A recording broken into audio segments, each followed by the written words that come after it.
100 years later, the Negro is still languished in the corners of American society and finds himself in exile in his own land, and finds himself in exile in his own land, and finds himself in exile in his own land. And so we've come here today to dramatize the shameful condition. Hola everyone, my title is Don Juan El Negro, and I am here to narrate you through this documentary on how I discover my Shemitic roots, how I discover my Egyptian roots, how I discover my European roots, and how I discover my Hebrew Negro roots. Okay, it's not a very hard thing to do, and maybe you can use this as a tool that you can discover your roots too, if you happen to be a Negro. Well, the first thing I want to do, I want to kind of set straight on this word Negro and nigger. These are not negative words, derogatory terms, or none of that. Now just figure this out. Just because somebody put you on a tree and whipping you, talking about you filthy nigger, does that make the word bad? You know what I mean? Or somebody trying to make you feel like that word is bad. And then once you accept that the word is bad, you've been broken, mentally. Nigger and Negro are things we called ourselves, and to achieve the title of Negro or nigger was the most honorable thing you can do, and it was a name given to Hebrew Jews in Spain, and it's biblical. So let's read about the nigger from the scriptures, from the book of Acts. Okay, we're gonna nigger right here. Nigger and Negro are the same words. If you put an O on the end of this will be Negro. Okay, vowels don't matter. It's the N, the G, and the R. So let's read about this nigger, El Nigger. Now there were in the church that was at Antioch certain prophets and teachers, as Barnabas and Simeon, that was called Nigger. So this nigger right here was a prophet and a teacher, and he attained the title of nigger. He's the most honorable. And Lucius of Syrian and Manaen, which had been brought up with Herod the Tetrarch and Saul. And they ministered to the Lord and fasted. The Holy Ghost said, "Separate me, Barnabas and Saul, for the work whereunto I have called them." And when they had fasted and prayed and laid their hands on them, they sent them away. The nigger, the teacher and the prophet, he fasted with Paul, gave him the Holy Ghost, and laid hands on him and sent them on their mission. So they, being sent forth by the Holy Ghost, departed from Seleucia, and from thence they sailed into Cyprus. Okay, so this is the legend of the nigger and the Negroes. They are prophets and teachers, and the most honorable thing you can be. And it's a name for Jews, especially Negro in Spain. So did you hear what Martin Luther King said? He said the Negro languished in the corners of America, exile on his own land. So that was a very heroic thing to say, especially back in the 60s. Negroes exile on their own land. Did you know the Negro Abraham, the Hebrew commander of Fort Negro? Have you heard talking about the Trail of Tears? When they defeated the Black Indians, like at Fort Negro, the Black Seminoles. Then they made them walk all the way to Oklahoma, exile on their own land, shipped them off to a different land. Have you heard about the Black Seminole Wars? Negro Abraham was one of the greatest men of this land that they call America that ever lived. That he was commander of Fort Negro. Did you know about the massacre at Fort Negro? So it's time to really remember about the true heroes, the true Negro heroes of America. Started with Negro Abraham. So what you are looking at in this photograph is said to be a delegation to Washington, D.C., led by Negro Abraham, with a band of chiefs of the 5 civilized nations, which Negro Abraham is the interpreter of these people, because Negro Abraham speaks many different languages, including Spanish and English and different native tongues. Negro Abraham has the name of a Spanish Jew, and his kingdom in Florida was in Spanish Florida. Judging from his expertise in different languages, including European languages, and his expertise in weaponry, Negro Abraham was probably from Spain. Guns and cannons were created by black Moors in Spain. Okay? At Fort Negro, they was loaded with guns and weapons. So out of all the natives who were resisting the oppression from the Caucasians in America, Negro Abraham and the Black Seminoles was the greatest fighters of all of them. They never surrendered, never gave up, and never signed treaties with them. And they were the beacon of freedom of all black people and all black natives and natives in general. So all the Negroes and Negretas, natives who were running from oppression, they would run down to Florida. They wasn't running up to Canada. They was running down to Florida, where the Negro Seminole militia, who was the most fierce fighters of any natives, who had cannons, guns, and everything, and forts. They had Fort Negro and Fort Moses #1, Fort Moses #2. So here we have a artist's rendition of what happened at Fort Moses. So as you can see, we got Negroes fight against Caucasians, and this is supposedly Fort Moses, these brick walls, right? Okay, so you have Negro fighting Caucasian. You can see it here. Negroes, they have guns, and they have on a European style suits. Okay, now this is the point here. These Negroes don't look like they come from Africa. They look like they come from Europe. Okay, let's get right with it. These are European brothers who are skilled at weaponry, because black people created guns. The Moors were the first people to use cannons on earth at the siege of Seville in 1248. So Moors have been fighting against Caucasians in Europe for like hundreds of years. So this thing you're seeing at Fort Moses had been going on in Europe for hundreds of years. It's just doing it in America now. So this brother you see standing here, the leader of Fort Moses, his name is Francisco Menendez. So where would you think he would be from? He is said to have been a Catholic. Did you know that they had a lot of Francisco Menendez Negro Catholics in Spain? A lot of them. The leader of Fort Negro, Negro Abraham, well, that's a Spanish name. That's the name of a Spanish Hebrew. He's a Hebrew. So when the Moors and Jews got expelled from Spain in 1492, how many of them you think came directly to America? So here's an example of the first guns. I ran across this, right? So this is what I'm trying to tell you. So here's the Moor right here. And here's the first gun right here. And he's got his finger on the trigger right there. See it? I don't know where this picture is located. It says see more sacred symbols of Africa on Facebook.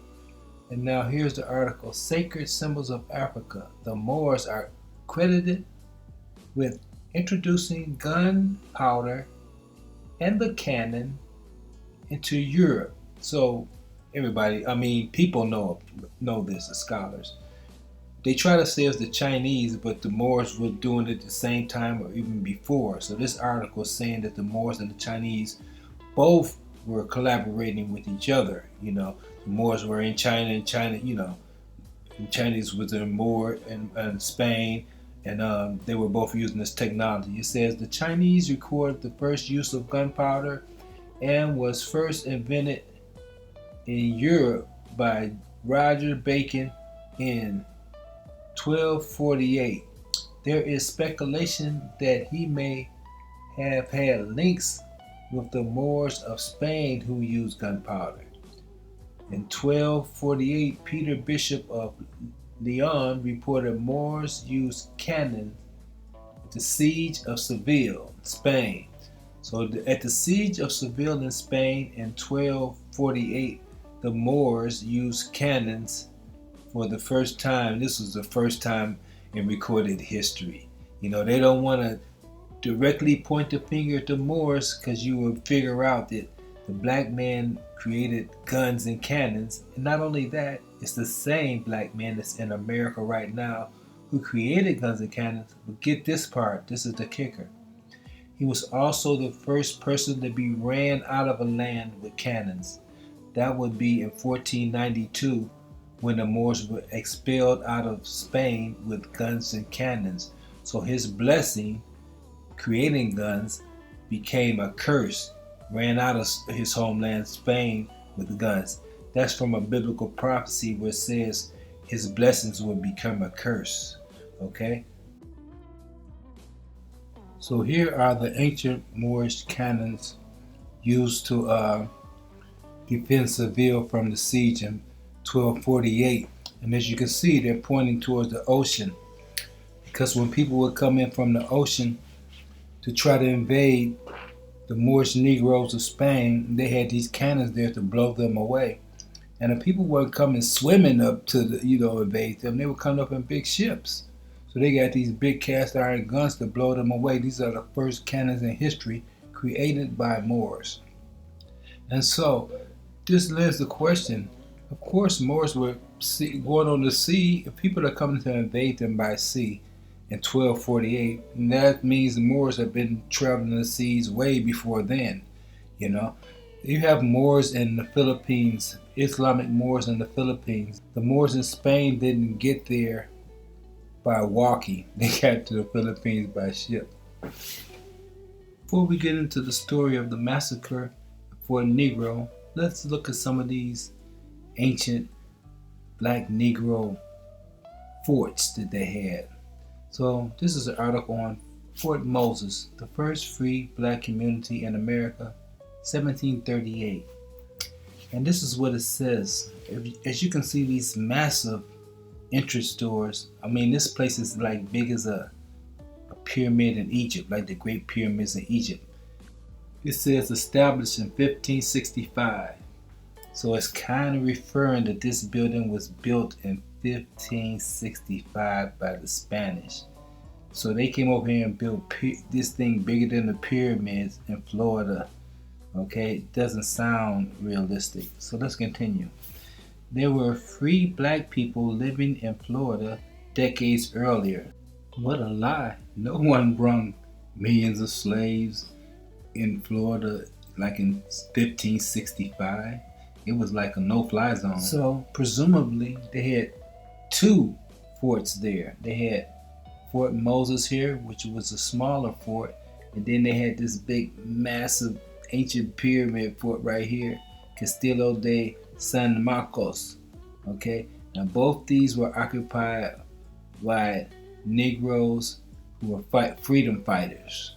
Okay, Castillo de San Marcos, these are ancient starports, like big as the pyramids in Egypt and stuff like that. Okay, so here we see a artist rendition of Fort Moses. So this would have been Fort Moses number 2, the smaller version.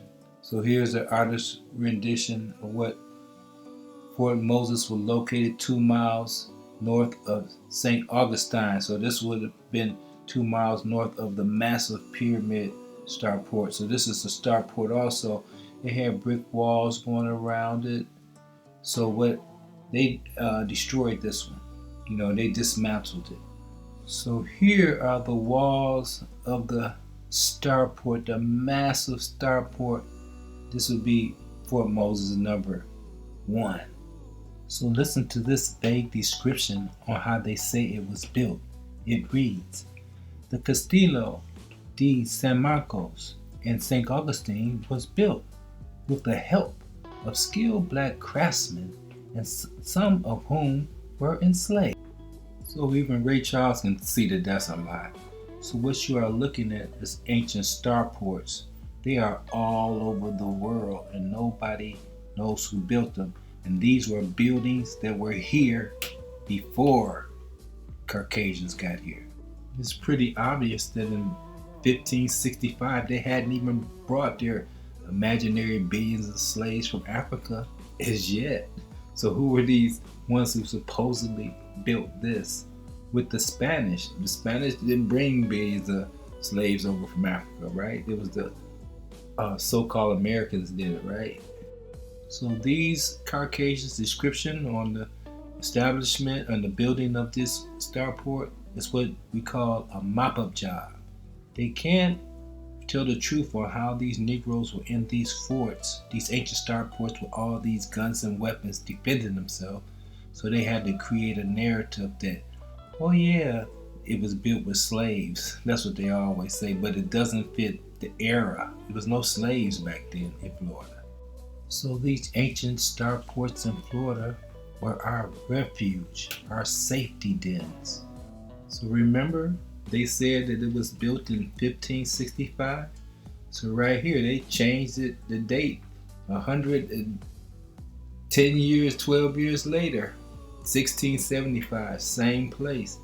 That's because they can't get their lies straight. They didn't build this. These are ancient starports that were already here. And so they had to try to fit it into their narrative. So these were the Negroes were holding down their forts and defending their whole nation down in Florida.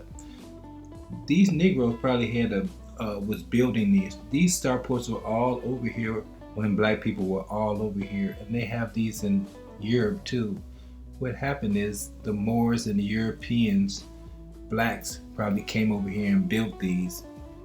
A lot of the castles on the East Coast were already here when white people got here. In Rhode Island and New York, all these ancient castles. The Moors and the European black people had already came over here and had already built up America. This ancient starport in Key West, Florida, is like, it's probably where they got the term Turtle Island. They still call it Turtle Island, you know. This is an ancient starport too, that the Negroes were defending themselves on, and then they turn it around and start to incarcerate the natives in this. They turned the blessing into a curse. These were the refuge havens for free Negroes in Florida.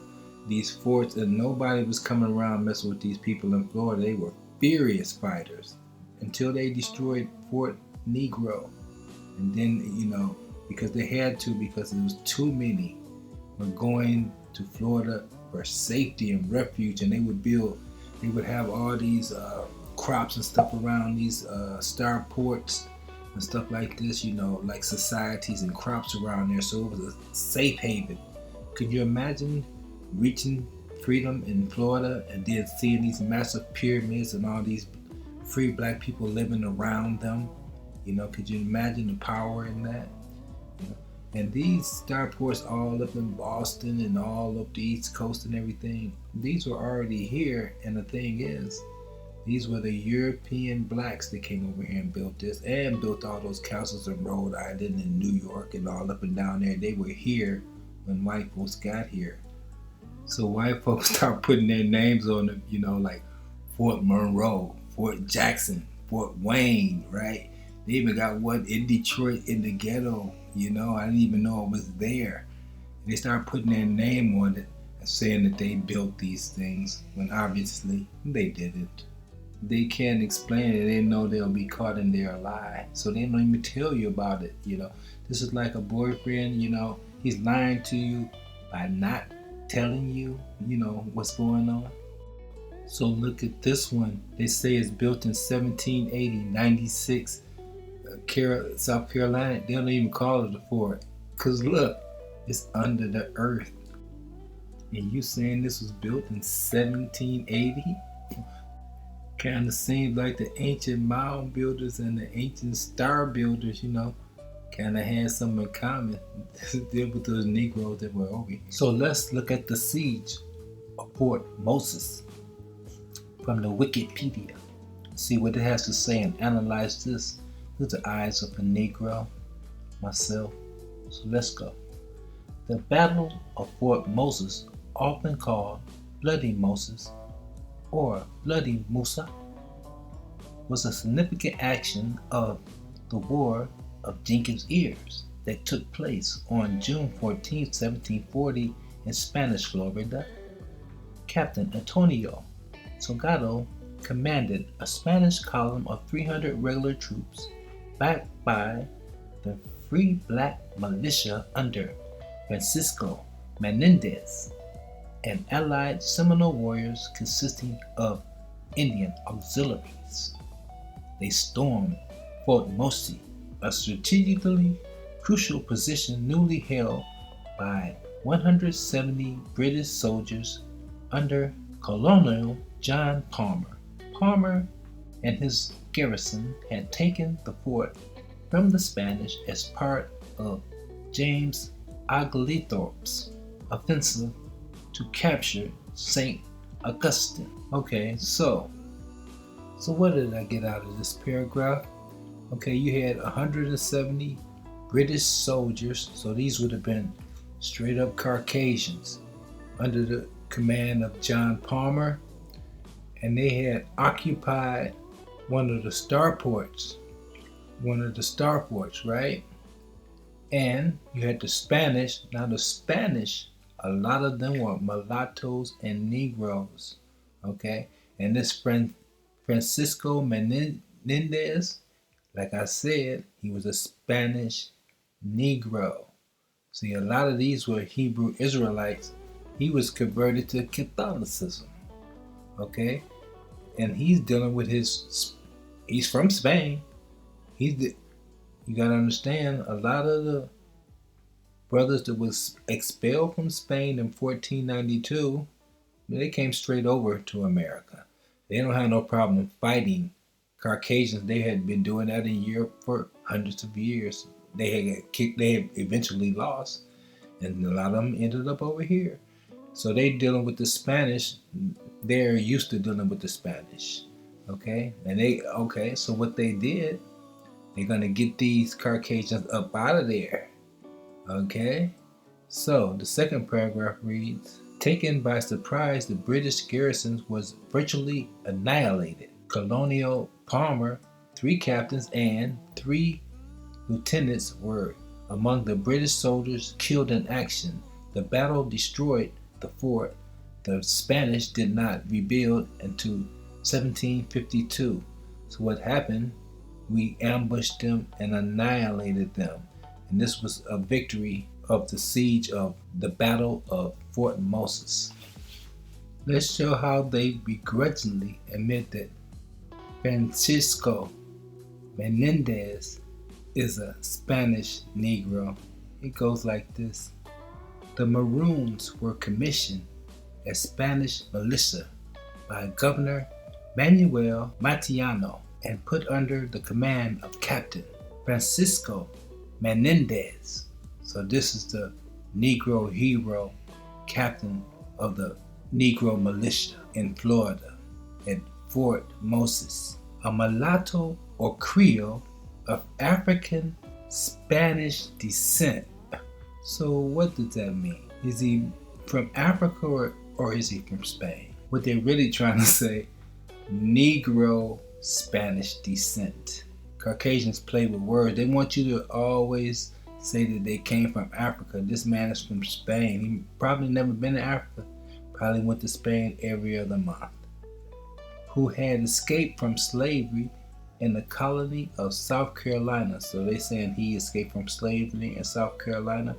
They did have a lot of Spanish Negroes in slavery in South Carolina.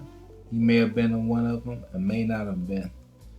Okay, he was a Spanish Negro hero from Spain. Okay, and the Spanish wasn't treating them, putting them in slavery over here like the British were.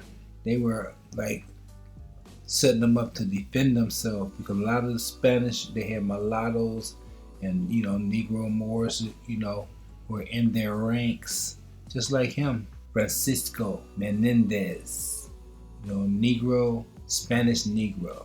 So now it's time to talk about the Battle of Fort Negro, how all the heroic Negro freedom fighters stood for freedom and justice. I want to give homage to them, how they gave their life for the freedoms of all Negroes throughout the Americas. You know how Kyrie Irving posted up a book, From Hebrews to Negroes, and he said he didn't endorse everything in the book, he just wanted to show interest in the subject. That's kind of like how I'm posting this book. I don't endorse anything said by the victors over my people, describing what happened, because I know it's loaded with untruth. So what was Fort Negro? It was the military establishment of the Negro militia freedom fighters, Florida. It was the true underground railroad for all people who want to live in freedom from American oppression, would flock to Florida to live under the umbrella of the hero Negro militia of Florida. So Fort Negro was centrally located geographically in what they call Prospect Bluff, which would be on the Apalachicola River in what they call Florida. And at that time it was not America. They say it was Spanish Florida, but the Spanish wasn't defending us there. We were defending ourselves. This was Negro land, unconquered, free people on their own land defending their own tribes. So all up and down this river, we had established free living communities where they had thousands of livestock like cattle and goats, and their own plantation growing all their own food. And it had gotten known throughout all the oppressed people in America, all the oppressed Negroes and natives, and they would flock down to live in freedom in free Florida under the umbrella of the hero militia of Florida. So let's read how on Wikipedia it says how the Negro established free nation was living on the Apalachicola River, in the establishment of the free nation. And it says, figures on the number of Maroons who settled in the surrounding area range from 300 to 1,000. The blacks developed plantations extending up to 50 miles along the river. A report from 1812 mentions over 36 cleared acres and 1,200 cattle, and they lived in large and well-built cabins. Their crops were peas, beans, corn, and rice. So what we see here is that they are saying that it was an established free Negro nation along the Apalachicola River, at Prospect Bluff. And this was a refuge for all freedom-loving Negroes throughout the South. They would flock there to live in freedom. So Caucasian historians have some explaining to do on how these Negro heroes were in possession of these two forts and in possession of all this ammunition that they had to defend themselves. So let's read what it says on Wikipedia trying to explain this. It says, blacks and Native Americans under Nicholas' direction built two forts on the Apalachicola River. So it's talking about the two forts, Fort Negro. So let's go down right here. It says, the construction of the larger fort was described by Brigadier General Edmund P. Gaines in a letter of May 14, 1816 to Andrew Jackson, who had charged him with destroying the fort. So they were going to destroy the Fort Negro, the refuge of freedom. So it gives a description of what may have been there. The ramparts and parapets built of hewed timber filled with earth. So that would be to resist cannonball fire. Mounting 12 to 14 pieces of cannon. So it's saying they had 12 to 14 pieces of cannon, several of which are very large, with some mortars and howitzers. It was a deep trench intended to be filled with water, but was dry when seen by the informants. So they had spies to go over there and spy on it. 2 or 3 months ago. The work is nearly square and extends over a near 2 acres of ground, has comfortable barracks and some large stone houses inside, is rendered inaccessible by land except a narrow pass near the margin of the river by reason of an impenetrable swamp in the rear and extending to the river above. The fort was very well provided with ordnance. It included 4 24-pound cannons, 6 round cannons, besides a field piece and a howitzer. In addition, there were found 2,500 stands of muskets with accoutrements, 500 carbines, and 500 swords, 300 quarter casks of rifle powder, and 163 barrels of cannon powder, besides other stores and clothing. So what they are saying is Fort Negro was armed to the tilt, it was like loaded with artillery to fight with. So let's hear what Wikipedia has to say about the establishment of Fort Negro in 1815 to 16. It reads, when the British withdrew, they deliberately left all their weapons. So they saying the British came and taught these Negroes how to be soldiers and how to use these weapons expertly and everything, like in only like a few months. And then because they got them to build this fort because they were going to use it, but they never used it. And then when they left all the weapons there for these Negroes. So it reads, when the British withdrew, they deliberately left all their weapons, hoping that the locals would use them to defend themselves from U.S. attempts to re-enslave them, just as African and Native Americans had assisted the British during the American War of Independence. Some of the Native Americans, Seminoles, and Red Stick Creeks left. They had more options than the escaped slaves because there were Native American communities in Florida they could go to, and no one was looking for them. There was no other community of Maroons closer than Angola, Florida. Some remained, along with many of the trained soldiers of the disbanded Corps of Colonial Marines. So this is the band that they said they miraculously trained them in a few months to be expert in weaponry, which was a British Army regiment consisting of freed slaves. Over the next year, they said all this happened in 1 year, the fort became a growing colony of escaped slaves from Georgia and from Mississippi Territory and became known as Fort Negro. It was the center of the largest community of free Negroes in North America before the U.S. Civil War. They said they came and got them to build this in 1 year in 1814. They trained all these Negroes from Africa who probably never seen weapons, to be expert soldiers in 1 year, less than 1 year. And then they didn't even use the fort. The British, they just left it there and left all the weapons for these Negroes to defend themselves if the U.S. was coming back to re-enslave them. Wait, I just want to stop right here. This is total bullshit.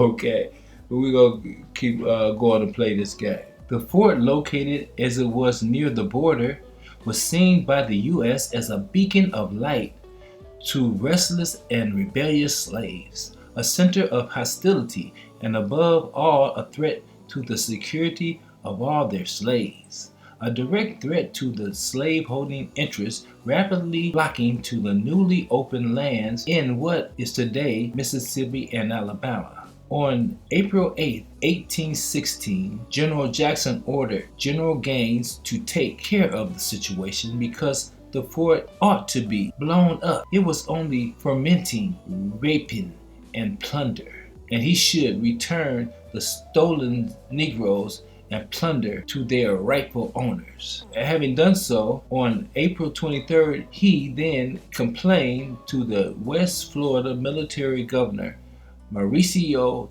de Zuniga, asking whether that the fort has been built by the Spanish government or whether the Negroes who garrison it are considered subjects of the Catholic Majesty, and if not by the authority of Spain, by whom, under whose orders has it been established? So the Commander Gaines, who is commissioned to destroy Fort Negro, he's asking the Spanish commander Zuniga if Spain has established this fort. And I thought that this article said that the Americans knew that the British had established the fort. Okay, so they're about to destroy Fort Negro. So it is said in the legend of Negro Abraham that he was a survivor of the massacre of Fort Negro, and he was the leader and the commander of Fort Negro. And it is said that in the end he led a band of Negroes to Mexico delivering freedom. That's one of the legends that I want to believe about Negro Abraham. Negro Abraham's motto was to live free or die trying. And as you can see here, he's posing with his rifle, because he had to defend his nation at all times, and he was respected of all men as a leader and a prophet. So let's learn about the struggle for freedom at the destruction of Fort Negro. So here you have the photograph of Edmund Gaines, was given command of the expedition from General Andrew Jackson to Florida to destroy the slave community and return its inhabitants to chains. And the article reads, through a careful and calculating correspondence, Jackson ordered General Edmund Gaines, a hero of the War of 1812, to invade Florida with 100 regulars, destroy the fort, and return all its black inhabitants to their American and Spanish owners. To ensure an American victory with as few friendly casualties as possible, Jackson secured the assistance of hundreds of Creek warriors by promising them a cash reward of as much as $50 a head for every black slave returned into captivity. The violence began July 15, 1816, when black and Indian fighters from Negro Fort killed several United States Navy sailors who had come ashore at Apalachicola Bay. So here you have an artist's rendition of Fort Negro, and it says, the inhabitants of Fort Negro fought a brief guerrilla campaign against the invaders. Then the text underneath reads, over the course of the next 2 weeks, hundreds of pro-American Creek warriors, that would be the paid off guys, clashed with the black rebels in the dense woods surrounding the fort, which at times descended into bloody hand-to-hand combat. With American troops watching from a safe distance, the number of casualties went unrecorded, though it must have been considerable. So it's saying they paid some fools to go out there and do their dirty work while they sit back and watch. So the continuing text reads, with a pause in the ground fighting, American Army and Navy vessels on the river exchanged cannon fire with the fort's defenders for several days. The bombardment continued till the morning of July 27, when a heated cannonball, or hot shot, fired from the U.S. gunboat 154 flew over the wall of Negro Fort, massive inter-sentinel, landing directly on a gunpowder magazine. The explosion killed nearly every man, woman, and child inside the fort in its vicinity. Though estimates varied, the number of dead likely reached more than 300. Fewer than a dozen fugitive slaves survived and to be returned to captivity. So here you see an artist's rendition of the explosion of Fort Negro, and it reads, a lucky shot by an American gunboat set off the Gunfort's powder magazine. The explosion was awful and a scene horrible beyond description, recalled General Gaines. In an instant, lifeless bodies were stretched upon the plain or buried in the sand or rubbish, or suspended on the top of surrounding pine trees, left for the vultures to consume. So this was a barbaric atrocity committed on a free people on a free land whose only charge was that they loved freedom and were willing to stand up for it and fight up for it to the end. So let this be a reminder of the heroes, the Negro heroes of Fort Negro. Shalom, peace, and adios, all my beloved Negroes.